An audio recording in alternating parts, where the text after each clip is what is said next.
Yo, what's up? It's Rafael, Director Scout of NBA Big Board. I have a special guest, Hugo Besson. Did I say it right? Right. You sure? Yeah, I'm sure. That was good. Okay. I got the American accent. Sometimes the French pronunciation gets to me a little bit. Yeah, I know. All right, so let's get right into it.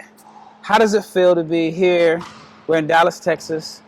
You're preparing for the NBA draft. What does that mean to you? That's pretty exciting process. I've worked hard during all my young career to get there, to be able to make it. So now I'm just a month away from the day I've been waiting for my whole life. So I'm very exciting. Yeah, I can imagine. You probably started at a young age, been playing, and now you're so close, so close to reaching your dream. So tell me about how you got started playing basketball. So I started when I was 6 years old, because my father was professional too. Okay. So I always been in a gym when I was young. So I really enjoyed playing basketball. So I've been playing in south of France where I grew up. I've traveled a lot because of my father's career as a player, then as a coach. And then I became professional at the age of 18. I was in Pro B Saint-Quentin last season. I finished best scorer of the league, which sent me in Australia, NBL. And then I did a pretty good season in Australia too. So it get me where I'm right here, right now. So I first found out about you about this time last year, right? So I consider myself someone that follows international basketball. I've traveled at the under 18, under 19 teams. So when I start seeing your name, I'm like, why don't I know this name? Because I didn't see you on the under 18 team that was in Greece in 2019. So where did this rise come from? Were you just under the radar, or did you just make a big jump after you turned 18 or 19?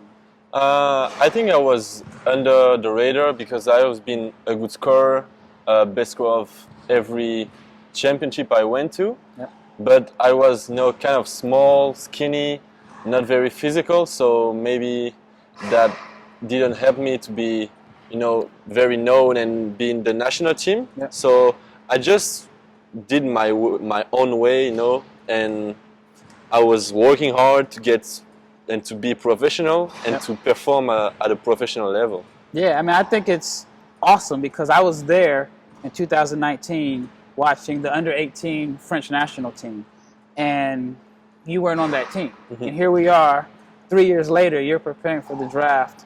So it shows how hard you work and how you overcome that. So was it disappointing for you to not make that team? Not really, because at the end of the day, the most important thing is to be professional.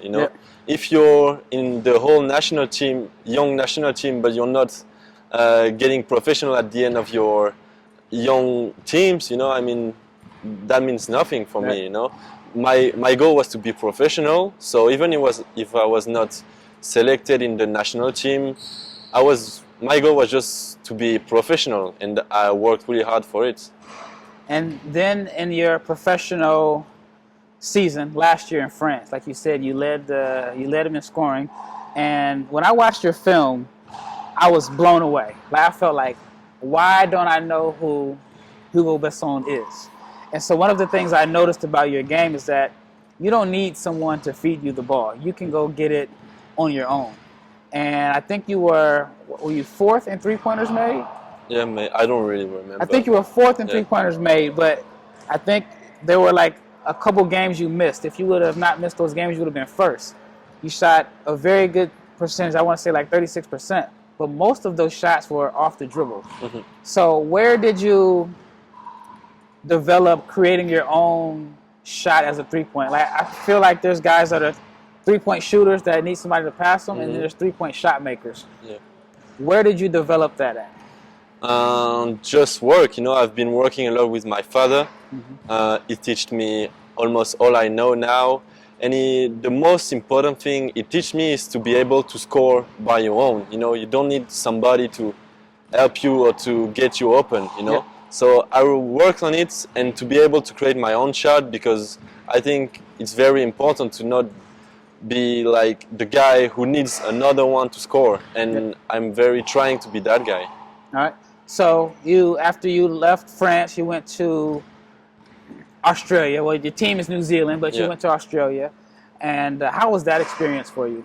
That was very new for me because I never really left France. So that was very special at the beginning because I went to New Zealand with all the restriction because of COVID, lockdown, etc. So that was tough moments at the beginning of the season. But when it starts, I was very exciting to show that I was able to perform at a higher level. You know, NBL is very good championship, and I wanted to show people I was able to do almost the same things I did in second division France.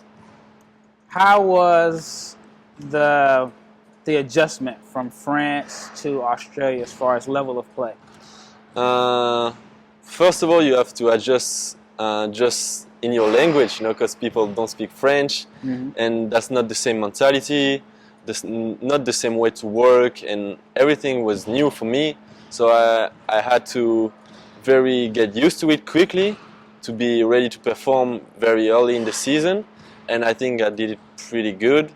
And then I just wanted to play my game the way I know, and just to show I was able to do what I did the last year, but at a higher level.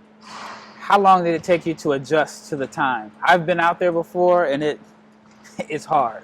Yeah, it's very hard. I mean, in preseason I had some tough game because I was not ready for the physicality. Even the guys were very, quicker than in Pro B, faster, shooting quicker. So that was tough at the beginning. But when the season started, I was ready because my 3 or 4 first game, I went pretty good. I did some good games, over 20 points. So I think I was ready pretty early in the season. I am the owner of an NBA team, or I'm the general manager. Why should I select you with my draft pick?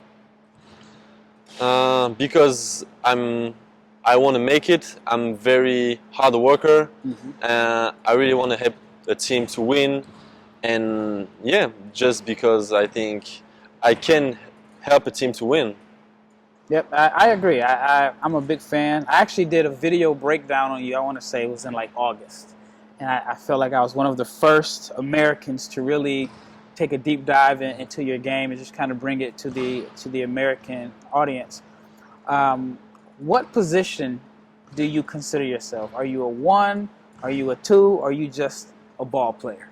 I think I'm both because I really enjoy playing 1 and 2. You know, I'm not just a 1 or 2. I enjoy play both. You know, I just want to hoop and that's it. You know, I'm not just seeing myself as a point guard who's just playing the right way, etc. I'm also very attracted by the rim. So I think I can do both very, very good. One of the things I like about your game is how confident you are. So we talked a little bit about it yesterday. Some people may say you take tough shots and they may think it's bad shots. I think it's confidence. I feel like when a guy is guarding you, you don't feel like he can stop you, and you think every shot is going in. Did that come from like your dad like instilling that in you, or do you feel like you put in so much work, you believe that you work on those shots and you believe they're going in? Yeah, I think because I've been working so hard, I'm just trusting myself. Even if I'm missing, I know the next one's gonna fall in. So I'm just not too much overthinking. Just basketball. I'm just having fun playing, and I'm just want to score every time, making the right play. And sometimes you cannot do everything right, so you have to focus on the next play to be able to not repeat your mistakes, etc. So you have to trust yourself, I think. Yeah, I agree. So most people kind of label you as a scorer, right? But I think you're a good passer, and I feel like your passing is underrated.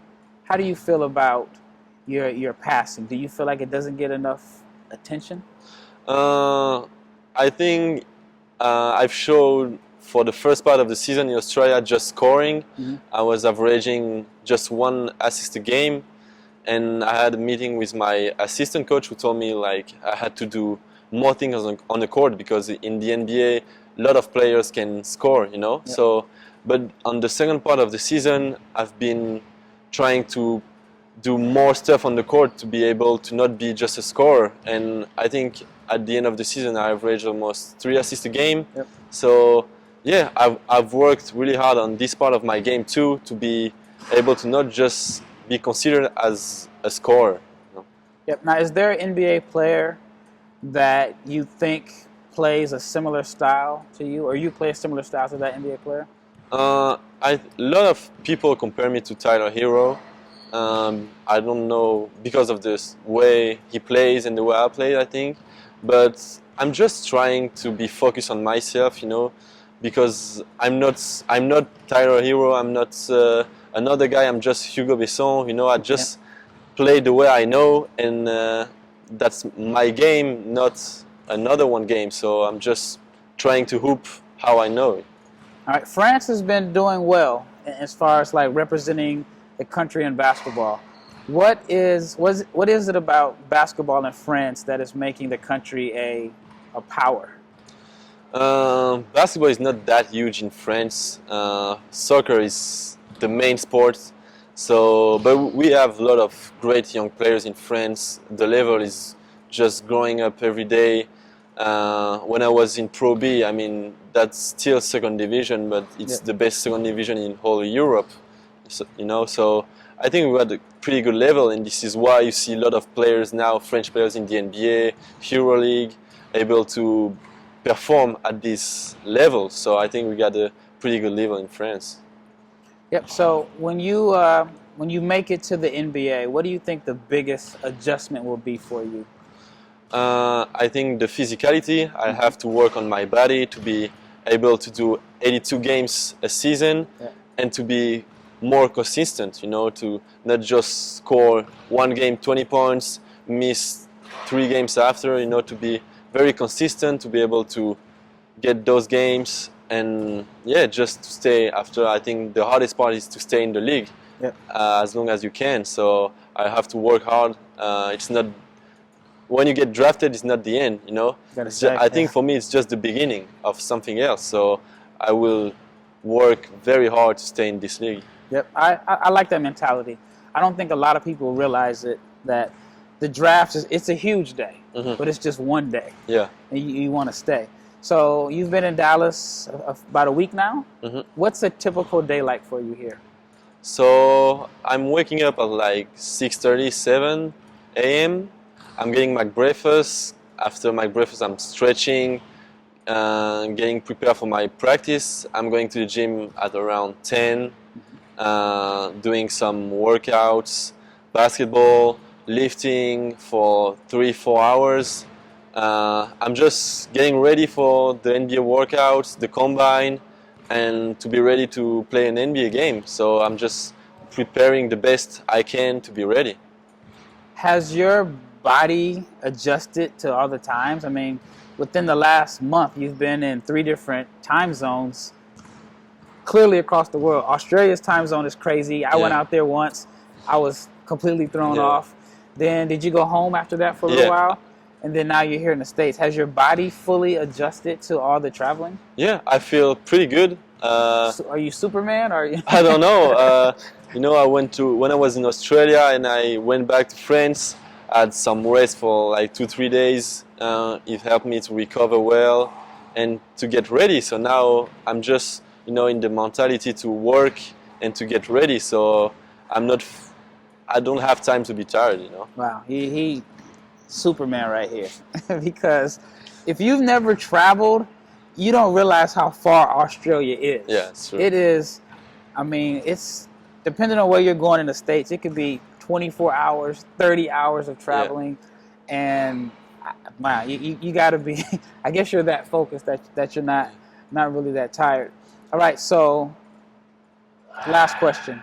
You hear your name. Actually, you know, I got 2 more questions. You hear your name called on draft night. What is going to be the thoughts going through your mind? In my mind? Yep. I'm going to be obviously very happy, very proud of what I did. But as I said, it's just the beginning of another step, you know? It's just, I have some fun time after the draft for real, but I'm just getting to work very early after that to be ready for the season and to get to work. You know, it's just the beginning and I have to be ready for the season. All right, once you get that first big NBA check, what's the first thing you're going to do? I think I'm gonna help my parents for sure, my family, because for me it's the most important thing in my life. I'm not gonna buy like a crazy car. You don't want a crazy car? For sure I want to, but I mean, the first thing I have to do is to help my family because they brought me where I am now, you know. So that's the main important thing for me. Yep. All right, man. Thank you so much for Thank coming you. on. Appreciate it. Rafael Barlowe. This is Hugo Besson. Did I say it right? Right. One of my favorite players in the draft. I think he's a first-round talent. We'll see.